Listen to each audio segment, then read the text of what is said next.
Okay, here is a really interesting species. This stick insect is from Australia and its common name is the giant prickly and its Latin name is Exostatosoma titarium. Now, the interesting thing about these stick insects is that in native Australia they feed on eucalyptus, and when the female is gravid and full of eggs and she lays her eggs, she flicks her abdomen and an egg will be released and it will fall to the forest floor. Now when the egg falls to the floor, the egg looks exactly like a seed. In fact, the only seed I can compare it to is a hemp seed of a cannabis plant. There is a species of ant in Australia that forages for seeds, and when the ant finds seeds it will take them back to the nest and store them.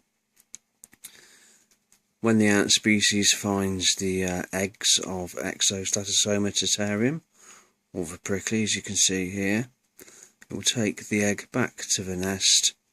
The egg will be cleaned so moulds and funguses don't grow on it, and eventually the ant will just pile the egg in amongst all the seeds and they will be left. Meanwhile, the eggs are safe, they are kept humid and warm, and after 3 months, sometimes as long as 6 months, eventually the nymphs will hatch out. Now the clever thing is when the nymphs hatch out, they give off a pheromone that tricks the ants into believing that the stick insect is actually one of them.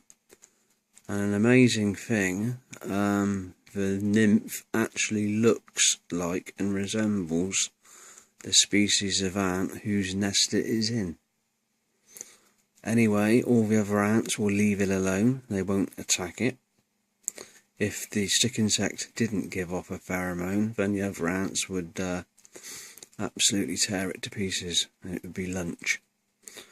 And what the stick insect does is when it's hatched out, is it makes a V-line straight for the nearest exit, and then it will leave the nest, run up a tree, and it will then go look for a food source, which is eucalyptus, and it will start feeding. And it will feed and feed and feed till eventually its skin splits and it will do a molt. I actually have one here that is doing a molt. Here she is, and as you can see she's actually eating her shed. She's eating her old skin because it is a very good meal, full of calcium and protein. Nothing goes to waste.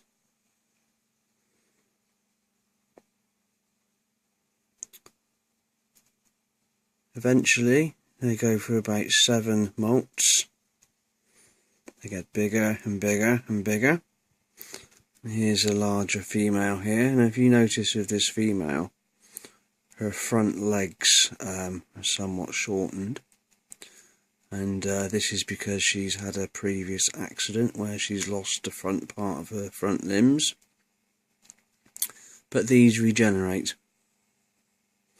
When she molts and sheds her skin, her legs will grow back, but they won't grow back as strong and as good as the originals, but a version of leg will grow. Of course, this will help her climb about. The important thing is that they don't lose their rear legs, because they use their rear legs to hang upside down when they molt, because they hang upside down by their rear legs, and then on their thoraxes they split their skin, and then the new insect, the larger insect, emerges from the old skin. So here she is. This one here is she's about 2 months old. She's about 3 inches long. Well, this is Exostatosoma titarium, with a giant prickly stick insect. It's native to Australia. This is just one of many species I have in my collection.